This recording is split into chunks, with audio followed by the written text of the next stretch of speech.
What is the real name of Jesus Christ? You're telling me I should get to know Jesus.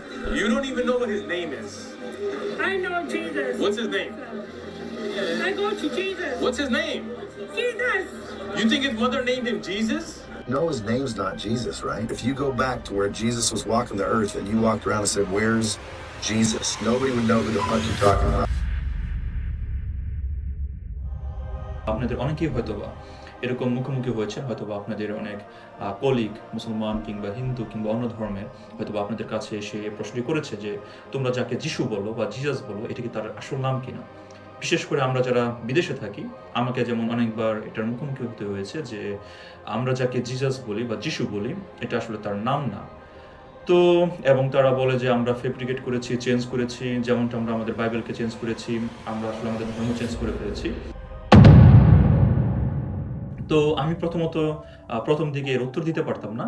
আপনারা হয়তো বা অনেকে এই বাধার সম্মুখীন হয়েছেন, অনেকে হননি, কিন্তু আসলে জানেনও না যে আসলে যে আমরা যাকে যিশু বলি তার নাম আসলে জিজাস কিনা বা যিশু কিনা, নাকি অন্য কোনো নাম, কিংবা যিশু আসলে ইংরেজিতে কথা বলতেন কিনা, অথবা উনি আসলে ওনার মাদার টাং কি ছিল, মাতৃভাষা কি ছিল। আমরা কি ভাবি যে ওনার ভাষা কি মাতৃভাষা কি বাংলা ছিল নাকি ইংরেজি ছিল? না, কোনোটাই না। আজকের যে ভিডিওটি এখানে আমি করার চেষ্টা করব যে যিশু আসলে কোন ভাষায় কথা বলতো, উনি আসলে কোন জায়গায় জন্মগ্রহণ করেছিলেন, ওনার মাতৃভাষা কি ছিল, এবং কিভাবে ওনার নাম যে অরিজিনাল ওনার মাতৃভাষা যে নামটি ছিল সেখান থেকে আজকের জিজাস কিংবা বাংলা যিশু হয়েছে। তো আসুন, এই ভিডিওটি কিছুটা বড় হবে, কিন্তু আমি বিশ্বাস করি এটা অনেক ইনফরমেটিভ একটি ভিডিও হবে, এবং আপনারা চেষ্টা করবেন, আপনারা যদি যে বুঝে থাকেন যে এই ভিডিওটি খুবই ভালো, আপনারা আপনাদের বন্ধুদের সাথে শেয়ার করবেন, যত খ্রিস্টান বন্ধু আছে, যেন কোনো সময় কাউকে যদি এরকম প্রশ্ন করা হয় তারা যেন সুন্দরভাবে এর সঠিক উত্তরটি দিতে পারে। আসুন আমরা আমাদের প্রেজেন্টেশনে চলে যাই।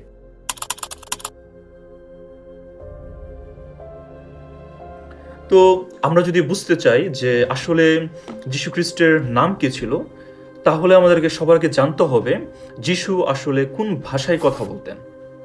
আসলে যিশুর মাতৃভাষা ছিল অ্যারামাইক। অ্যারামাইক হলো গিয়ে সেই জায়গার একটি খুবই ছোট লোকাল ভাষা। যেমনটা বাংলাদেশে অনেকে চাকমা আছেন, অনেকে গারো আছেন, অনেকে হলো গিয়ে খাসিয়া আছেন, এবং তাদের সবার আলাদা আলাদা মাতৃভাষা আছে, যদিও খুবই লোকাল এবং খুব অল্প সংখ্যক মানুষ ওই ভাষায় কথা বলে। ঠিক তেমনই যিশু যে জায়গায় বড় হয়েছেন, জন্মগ্রহণ করেছেন, সেখানকার মাতৃভাষা ছিল, বা মা মারিয়া বা সাধু যোসেফের মাতৃভাষা ছিল অ্যারামাইক। কিন্তু একই সাথে আপনারা যদি জেনে থাকেন যে যিশু যখন জন্মগ্রহণ করেছিলেন সেই সময় কিন্তু, যদিও উনি ইহুদি ছিলেন বা মা মারিয়া বা সাধু যোসেফ ইহুদি ছিলেন, কিন্তু সেই সময়ে ওই জায়গার বা বিশ্বের একটি বড় অংশ রোমান সাম্রাজ্যের অধীনে ছিল। এবং আপনারা জানেন যে পিলাত, যিনি হলো গিয়ে যিশুকে হলো গিয়ে ক্রুশে দিয়েছিলেন, উনি কিন্তু রোমানদের আন্ডারে কাজ করতেন, রোমান সৈনিক ছিলেন, যার ফলে রোমানদের ভাষা কিন্তু অ্যারামাইক ছিল না কিংবা হিব্রু ছিল না, ওনাদের ভাষা ছিল গ্রিক। কিন্তু হিব্রু আবার জিউসদের ভাষা ছিল। কিন্তু যেহেতু সেখানকার গ্রিকদের হলো গিয়ে একটা সাম্রাজ্য ছিল, বাণিজ্যিক প্রশাসনিক ভাষা ছিল, সেজন্যে ইহুদিদেরকে বা যে কোনো মানুষদেরকে যোগাযোগ করার জন্য গ্রিক ভাষা জানতে হতো। কিন্তু একই সাথে আবার জিউস হিসেবে যিশুকে হিব্রু ভাষা জানতে হতো। কারণ কি, অ্যারামাইক ছিল যিশু মাতৃভাষা, কিন্তু ইহুদি ধর্মের বা সিনাগগে যে বাইবেল পড়া, আমরা দেখি যে যিশু সেখানে বাইবেল পড়েছেন সিনাগগে গিয়ে, এবং তানাখ বা তোরা যেই ভাষায় লেখা হয়েছিল সেটা পড়তে হলে হিব্রু ভাষা জানতে হতো। আবার যেহেতু রোমান সাম্রাজ্যের অধীনে ছিল, সেজন্য সবাইকে গ্রিক ভাষা জানতে হতো। এই জন্য ধারণা করা হয় যিশু একই সাথে অ্যারামাইক ভাষায় কথা বলতেন, হিব্রু ভাষায় কথা বলতেন, এবং গ্রিক ভাষায়ও কথা বলতেন, এবং ওনার শিষ্যরা অনেকটা তা পারতেন। এবার আমরা আসি, যেহেতু আমরা জেনে ফেলেছি যে উনি অ্যারামাইক ভাষায়, অনেকে হয়তো বা নতুন শুনেছেন এই ভাষার নামটি, তো যেহেতু এই ভাষায় উনি কথা বলতেন, এখন আসি যে এই অ্যারামাইক ভাষায় যেহেতু কথা বলতেন, অবশ্যই যিশুর নাম অ্যারামাইক ভাষাতেই ছিল। তাহলে কি ছিল? আমি এখানে যে প্রেজেন্ট করার চেষ্টা করেছি যে যিশু আসলে যে ভাষায় মাতৃভাষা, অ্যারামাইক এবং হিব্রু অনেকটা কাছাকাছি বলতে গেলে, তো সেখানে যিশুর প্রকৃত নাম ছিল ইয়েশুয়া, এবং যার অর্থ হলো গিয়ে ইয়াহওয়ে বা ঈশ্বর হলেন পরিত্রাণ।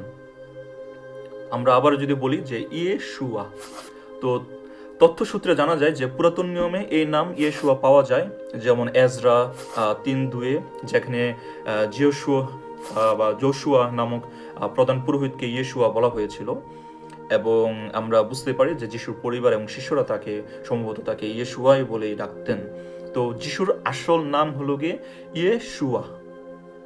কিন্তু সমস্যা হলো গিয়ে যে যিশু যখন মৃত্যুবরণ করেন এবং 3 দিন পর পুনরুত্থান করেন, তখন কিন্তু শিষ্যরা শুধু সে জায়গাতে সীমিত ছিলেন না।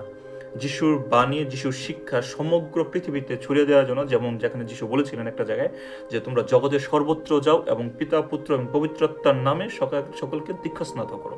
কিন্তু এটা করতে গেলে কিন্তু সকলের কাছে যিশুর মেসেজটা প্রচার করতে হবে।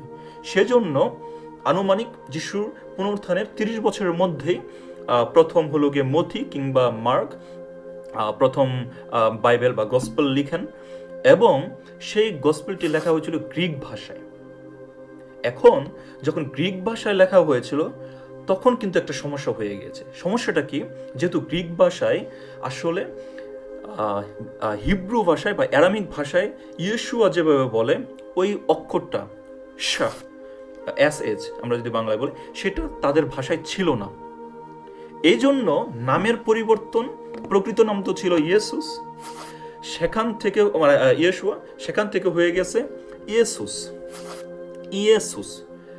আমরা যদি আবার দেখি, এখানে নামটা ছিল ইয়েশুয়া, কিন্তু সে নামটা পরিবর্তন হয়েছে ইয়েসুস। এখন এই যে আমরা এখানে পরিবর্তনের কারণটা বলেছি যে হিব্রু ইয়েশুয়া সরাসরি গ্রিকে লেখা সম্ভব ছিল না, কারণ গ্রিকে সব ধ্বনিটি ছিল না। তাই গ্রিকরা সব পরিবর্তন করে এস ব্যবহার করলো, ফলে ইয়েসুস তৈরি হলো।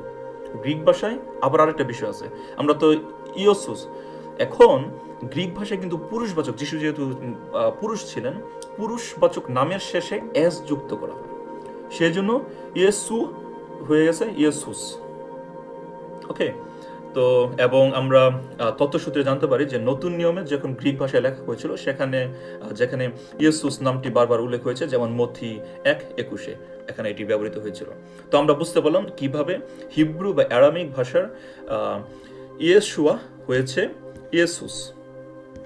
এবার এটি যখন 400 বছর পরে বা 300 বছর পরে ল্যাটিন ভাষায়, সেই গ্রিক ভাষার বাইবেলগুলা, যেটা 4টা বাইবেলই আসলে ওই ভাষায় লেখা হয়েছিল, যেটা কিনা যখন ল্যাটিন ভাষায় ট্রান্সলেট করা হয়, তখন ল্যাটিন ভাষায় আবার একটা সমস্যা হয়েছে। আমরা প্রথম দেখে নিই যে কি নামটা হয়েছে। আমাদের তো আগে নাম ছিল ইয়েসুস, রাইট, যেটা কিনা গ্রিক ভাষায়, সেখান থেকে হয়েছে ইয়েসুস, কিছুটা পরিবর্তন হয়ে। ওকে, আমরা এখানে দেখতে পারি যে IESVS ইয়েসুস এ নামে পরিবর্তন হয়েছে। কিন্তু মজার বিষয় হলো কি, আপনারা যদি দেখেন সবগুলো নামের অর্থ কিন্তু একই, ইয়েশুয়া, ইয়াহওয়ে বা ঈশ্বর পরিত্রাণ হলেন পরিত্রাণ এক, কিন্তু উচ্চারণটা ভিন্ন বা লেখার ধরনটা তখন ভিন্ন হয়ে গিয়েছিল। কারণ কি, গ্রিক ভাষায় কেন পরিবর্তন হয়েছে? ওকে, রোমানরা গ্রিক ইয়েসুস নাম গ্রহণ করে ইয়েসুস হিসেবে লিপিবদ্ধ করেছিল ল্যাটিন ভাষায় যে অক্ষরটি ছিল না, তাই তারা আই দিয়ে ইয়েসুস লিখত। এখন যেমন আমরা জিজাস বলি বা জাস্ট বলি, কিন্তু সে সময় এই যে অক্ষরটি ছিল না, সেজন্য তারা জের পরিবর্তে আই লিখত, আই দিয়ে ইয়েসুস লিখত। সেন্ট জেরম 382 খ্রিস্টাব্দে ভুলগেট বাইবেল অনুবাদ করেন এবং যেখানে ইয়েসুস ব্যবহার করা হয়। যেমন আমরা ল্যাটিন ভুলগেট বাইবেলে আমরা পড়ি যে লুক 1:31 বলা আছে, এট ভোকাভিয়াস নমেন ওয়েস ইয়েজুম, এবং তুমি তার নাম যিশু রাখবে, এইভাবে উচ্চারণ হতো তখন। তো এইভাবে আসল নামটা আস্তে আস্তে তাদের ভাষায় যেহেতু ওই অক্ষরগুলো ছিল না, তাই তাদের অক্ষরের সাথে মিলিয়ে হলো গিয়ে তারা এভাবে লিখত এবং এভাবে উচ্চারিত হতো। এইবার আমরা তো জানি যে ইংরেজি অত পুরাতন ভাষা না, এবং আগের ইংরেজি এবং এখনকার ইংরেজির সাথে আকাশ পাতাল পার্থক্য। যেটা হয়েছে যে 1600 কিংবা 1700 শতাব্দীর দিকে ইংরেজিতে যে অক্ষরটি প্রথমবারের মতো প্রচলিত হয়, এর আগে এই যে অক্ষরটি এখানে ছিল না আলফাবেটের ভিতরে। তো এই ইয়েসুস নামটি থেকে তখন হয়ে যায় জিজাস, ইয়েসুস থেকে জিজাস নামটা পরিবর্তন হয়। এবং কারণটা কি? কারণটি ছিল যে আমি এখানে বলেছি যে 1500 থেকে 1600 সালের দিকে যে ইংরেজি বা অন্যান্য ইউরোপীয় ভাষায় আলাদা অক্ষর হিসেবে স্বীকৃতি পায় এর আগে ছিল না, এবং তখন তারা এই কিং জেমস বাইবেল, যেটা কি লন্ডনে লেখা হয়েছিল, সেই ইয়েসুস থেকে তারা ওগুলোকে পরিবর্তিত হয়ে জিজাস নামটি করা হয়, এবং সেই থেকেই জিজাস নামটি ব্যাপকভাবে সমগ্র পৃথিবীতে ব্যবহৃত হয়ে আসছে। এখন আপনারা আমাকে বলতে পারেন যে এই যে নামের পরিবর্তনটা, যেমন আমি এখানে একেবারে সামারি দিয়েছি, summary of the name evaluation, এখানে কিন্তু আমরা দেখতে পারি ইয়েশুয়া থেকে হয়েছে ইয়েসুস, ইয়েসুস থেকে হয়েছে কিছুটা পরিবর্তন, ইয়েসুস থেকে কিছুটা পরিবর্তন হয়েছে ল্যাটিনে ইয়েসুস, এবং সেখান থেকে ওল্ড ইংলিশে ছিল আই দিয়ে, কিন্তু তারপর তাকে পরিবর্তন করে যে ব্যবহার করে জিজাস নামটি এসেছে, এবং এটা হয়েছে 1700 শতাব্দীর দিকে। তাহলে এটা হলো গিয়ে এক নাগারে হিব্রু বা অ্যারামিক থেকে গ্রিকে, গ্রিক থেকে ল্যাটিন, ল্যাটিন থেকে ওল্ড ইংলিশ থেকে মডার্ন ইংলিশে, এবং তারপর আমরা বাংলায় নতুন নাম পাই। এখন আপনারা বলতে পারবেন, অনেকে বলবে, আপনি যদি এই লজিকটা এখন তাদেরকে দেন, তখন তারা বলবে নামের কোনো পরিবর্তন হয় না, নাম তো সমগ্র পৃথিবীতে একই থাকে। এখন এটা কে বলছে তার উপর নির্ভর করে আপনার উত্তরটা কিরকম হবে। এটা যদি একজন নাস্তিক বলে থাকে তার উত্তরটা একরকম হবে, এরকম একাডেমিক হয়তো তাকে আপনার উত্তরটা দিবেন, সে মেনে নিবে। এটা যদি একটা মুসলিম ভাই বোন হয়ে থাকে, তাকে আপনি তাদের বই দিয়ে, যেমন আমি এখানে অ্যারাবিকে তারা কিভাবে জিসাসকে ডাকে, এটা দিয়ে আপনি উত্তর দিতে পারেন। তো এইভাবে হলো গিয়ে আপনি তাদেরকে উত্তর দিতে পারেন। কিন্তু এটি কি আসলে অনুবাদ বলে? না, এটাকে আসলে অনুবাদ বলে না, এটাকে বলে, অনুবাদের ইংলিশ হলো গিয়ে ট্রান্সলেশন। কিন্তু লিপ্যন্তর, বর্ণান্তর বা অক্ষরীকরণ, যার ইংরেজি হলো গিয়ে ট্রান্সলিটারেশন। ট্রান্সলিটারেশন মানেটা কি? ট্রান্সলেশন এবং ট্রান্সলিটারেশনের মধ্যে একটা পার্থক্য আছে। ট্রান্সলিটারেশন মানে হলো গিয়ে কোনো নাম বা শব্দকে একটি লিপি থেকে অন্য লিপিতে লিখে তার ধ্বনি বা উচ্চারণ রক্ষা করা। এতে মূল শব্দের অর্থ পরিবর্তন হয় না, কেবল ধ্বনিগত কিছু মিল রেখে লেখা হয় বা পরিবর্তন করা হয়। যেহেতু গ্রিকদের হলো গিয়ে সেই এস এই শব্দটাই ছিল না, তারা জানতো না কিভাবে লিখতে হয় বা উচ্চারণ করতে হয়, সো তারা যেভাবে তাদের যে অক্ষরগুলো ছিল সেটা ব্যবহার করে তারা হলো গিয়ে গ্রিক ভাষায় তারা ইয়েজুস বলেছিল, কিন্তু ইয়েশুয়া থেকে ইয়েজুস বলেছিল। তো এটা কি শুধু আমাদের পুরাতন বাইবেলে ছিল? না, আমরা যদি খেয়াল করে দেখি বর্তমান সময়েও, আমি তো জার্মানিতে থাকি, এখানে জিজাস তারা বলে না, তারা বলে ইয়েজুস। আবার স্প্যানিশ ভাষায় ইউজুস, হেজুস বলে।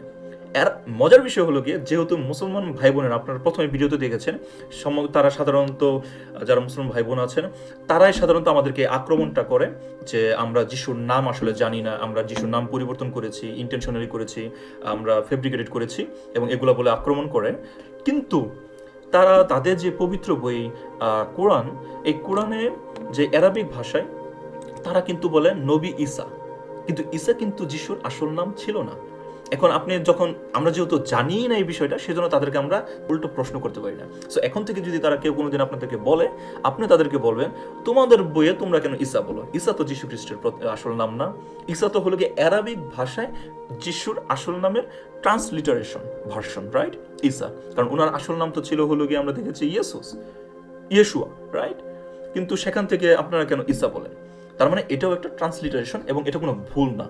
যেহেতু তাদের যদি অক্ষর না থেকে থাকে, তারা এটা করতেই পারে। এটা এখন পর্যন্ত হয়, আমি আপনাদেরকে উদাহরণ দিয়ে দেখাবো।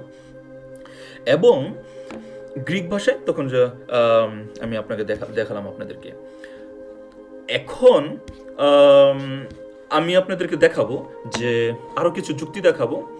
যুক্তির মধ্যে একটি হলো গিয়ে যে, আপনারা তো জানেন বাইবেলে লেখা আছে যে যিশু যখন ক্রুশে দেওয়া হয়েছিল, ক্রুশের উপর একটি কাঠে একটা লেখা ছিল। কি লেখাটা ছিল? Jesus of Nazareth, the king of the Jews.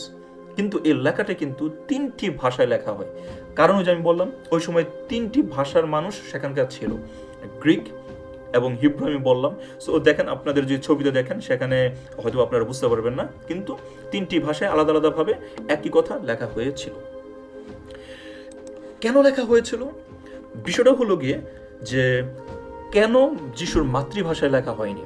ওই যে আমি আপনাদেরকে বললাম যে খুবই অল্প সংখ্যক মানুষ। এখন যদি বাংলাদেশে কোনো গারো মানুষ, কোনো গারো সম্প্রদায়ের মানুষ, কিংবা চাকমা বা হলো গিয়ে সাঁওতাল, এ ভাইরা যদি তাদের কোনো লিখতে চায় এবং এটা সারা পৃথিবীতে ছড়িয়ে দিতে চায়, তারা কিন্তু তাদের মাতৃভাষা ব্যবহার করবে না।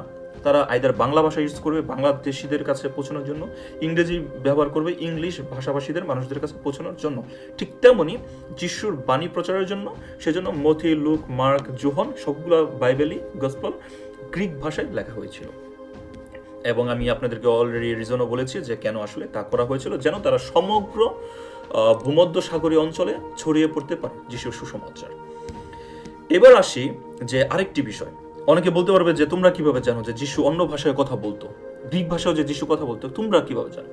আমরা বাইবেলের বিভিন্ন ঘটনা দেখি, যেমন যে যিশু কিন্তু ডেকাপোলিস শহরে গিয়েছিল। কেন? সেখানকার এক অপদূতকে তাড়িয়েছিল এবং তাকে সুস্থ করেছিল। এখন যিশু যদি ওই জায়গায় গিয়ে ওই শহরে ডেকাপোলিস ওই শহরে গিয়ে তাকে সুস্থ করে, তার সাথে কথা বলে, তাহলে অবশ্যই কোন ভাষায় কথা বলবে? গ্রিক ভাষায় কথা বলবে, কারণ তারা তো আর যিশুর অ্যারামাইক ভাষায় কথা বলতে পারে না, রাইট? বা হিব্রু ভাষায় কথা বলতে পারে না, তারা তখন গ্রিক ভাষায় কথা বলতো। আবার বর্তমান যে লেবানন কিন্তু আগে ছিল ফিনিশিয়া, সেখানকার মানুষের ভাষা কিন্তু গ্রিক বা ফিনিশীয় ছিল। যিশু সেখানে গিয়ে কিন্তু সেই ভাষায় কথা বলতো। আবার ক্যাসারিয়া ফিলিপি শহরে যখন যিশু গিয়েছিল, যেখানে পিতর ঘোষণা করেন যে যিশুই খ্রিস্ট, সেখানেও কিন্তু যে মথিতে সেখানেও কিন্তু তারা গ্রিক ভাষায় কথা বলতো। তো এবং আমি তো আপনাদেরকে বলেছি যে যিশুর শেষ বিচারের সময় ক্রুশবিদ্ধ হওয়ার সময় হলো গিয়ে বিভিন্ন স্থান থেকে বিভিন্ন মানুষ এসেছিল এবং ওই যে লেখা হয়েছিল যে উনি নাজারেতের যিশু, সেখানে কিন্তু এই গ্রিক, ল্যাটিন এবং হিব্রু ভাষায় ওই অপমানজনক কথাটি যে এখানে ছবিতে দেখতে পাচ্ছি তা লেখা হয়েছিল। তো আমি আপনাদেরকে যুক্তি দিয়ে বুঝালাম যে বাইবেলের বিভিন্ন স্টোরি, যিশু যেসব শহরে গিয়েছেন বাণী প্রচারের জন্য, সেখানে গিয়ে অবশ্যই তাদের মাতৃভাষায় কথা বলার চেষ্টা করেছেন এবং সেভাবে যিশু আসলে সেই গ্রিক বা হিব্রু এবং অ্যারামিক ভাষায়, 3 ভাষায় বিভিন্ন জায়গায় গিয়ে গিয়ে কথা বলেছিলেন। এবার আসি যে এই যে আমি যে বললাম ট্রান্সলিটারেশন, এটা কি শুধু বাইবেলের ক্ষেত্রে সত্য? না। আমরা যে বলি চায়না, অ্যাকচুয়ালি চায়না ভাষায় কিন্তু চায়না শব্দের কোনো নাম নেই, মানে চায়না বলতে কিছু নাই। তারা সিনা বলে, তারা যদি আমি ভুল না করে থাকি সিনা বলে, কিন্তু সিনা কিন্তু আমরা ইংরেজিতে বলি না, তো আমরা বলি চায়না। এটা কিন্তু একটা ট্রান্সলিটারেশনেরই একটা ভার্সন। আবার ক্রিস্টোফার কলম্বাস আমরা বলি, কিন্তু উনি তো ইটালিয়ান ভাষায় ওনাকে কিন্তু ক্রিস্টোফার কলম্বাস বলে না, ওনাকে বলে ক্রিস্টোফারো কলম্বো, বা যারা ইটালিয়ান পারে তারা হয়তো আরো ভালোভাবে উচ্চারণ করতে পারবে। ঠিক তেমনি এরকম পৃথিবীর অনেক বড় বড় মানুষ আছে যাদের হলো গিয়ে আমরা একভাবে বলি, কিন্তু তাদের অ্যাকচুয়াল নাম ছিল অন্য, কারণ তাদের ভাষা অন্যরকম ছিল। তো এই জন্যই আসলে যিশুর নামের যে শব্দটা এটা আসলে জিসাস যে হয়েছে বা যিশু যে হয়েছে, বাংলা ভাষায় আমরা যখন হলো গিয়ে জিসাস বলেছি, যখন যারা পর্তুগিজ তারা যখন এসেছে তখন হলো গিয়ে জিসাস থেকে যিশু শব্দটা এভাবে নিয়েছে, যে ভাষার কারণে, একই যুক্তির কারণে, আর সুন্দরভাবে শোনার কারণে তারা জিসাস থেকে তখন যিশু শব্দটা নিয়েছে। কিন্তু আপনি যদি এখন আসল অরিজিনাল ওয়েতে ইয়েশুয়া বলেন, কোনো সমস্যা নাই। আবার আপনি যদি জিসাস বলেন, কোনো সমস্যা নাই। কারণ কি? কারণ হলো গিয়ে তার নামের যত অর্থ আছে, আমরা যদি দেখি ইয়াহওয়ে ঈশ্বর হলেন পরিত্রাণ, সবগুলো নামের অর্থই এক। এবং এই জন্যই যিশুর নামের যে পরিবর্তন বা ইভ্যালুয়েশন, এটা আসলে ওইভাবে পরিবর্তন বলে না, ফ্যাব্রিকেটেড বলে না, কিংবা অনুবাদও বলে না, এটাকে বলে ট্রান্সলিটারেশন, যেটা সমগ্র পৃথিবীতে হাজার হাজার বছর ধরে হয়ে এসেছে এবং যারা একাডেমিক তারা এটাকে খুব ভালোভাবে গ্রহণ করে। তো আশা করি যে আপনারা হলো গিয়ে এখান থেকে কিছু শিখেছেন যে যিশুর আসলে উনি অ্যারামিক ভাষায় কথা বলতেন এবং একই সাথে উনি হিব্রু এবং গ্রিক ভাষায় কথা বলতেন। বাইবেল 4টা লেখা হয়েছিল গ্রিক ভাষায়, এবং অ্যাকচুয়ালি আমি একটা আর্টিকেলও এর মধ্যে লিখছি, যেখানে কিনা আমি স্টাডি করে বলার চেষ্টা করেছি যে মথি কোন ভাষায় লিখেছেন এবং কাদেরকে উদ্দেশ্য করে মথি ওনারা গসপেল লিখেছিলেন, এবং মথি আসলে কে ছিল, মার্ক কে ছিল, লুক কে ছিল বা যোহন কে ছিল। আমি সবগুলো খুবই রিসার্চ করে, খুবই তথ্য দিয়ে এবং সাইটেশন ব্যবহার করে কোথায় কত সালে ওনারা যে এই বাইবেলগুলো লিখেছেন সেই ইনফরমেশন, এটার প্রমাণ কি, সেগুলো আমি দেওয়ার চেষ্টা করছি। এবং আশা করি আপনারা আমাদের যে বাইবেল ক্লাব, সেই বাইবেল ক্লাবে আপনারা ফেসবুকে বাইবেল ক্লাবে যুক্ত হবেন এবং সেখানে গিয়ে এই ইনফরমেশনগুলো আপনারা পাবেন ধীরে ধীরে। আপনারা আমার সাথে থাকুন এবং আমার জন্য প্রার্থনা করুন যেন আমি আমার সকল কর্মের সাথে সাথে আপনাদের জন্য এরকম শিক্ষণীয় ভিডিওগুলো বানাতে পারি, যা কিনা আপনাদেরকে যিশুর কাছে আরো এগিয়ে নিবে, বাইবেল সম্বন্ধে আরো ভালো নলেজ দিতে সাহায্য করবে। ধন্যবাদ সকলকে, ভালো থাকবেন আপনারা।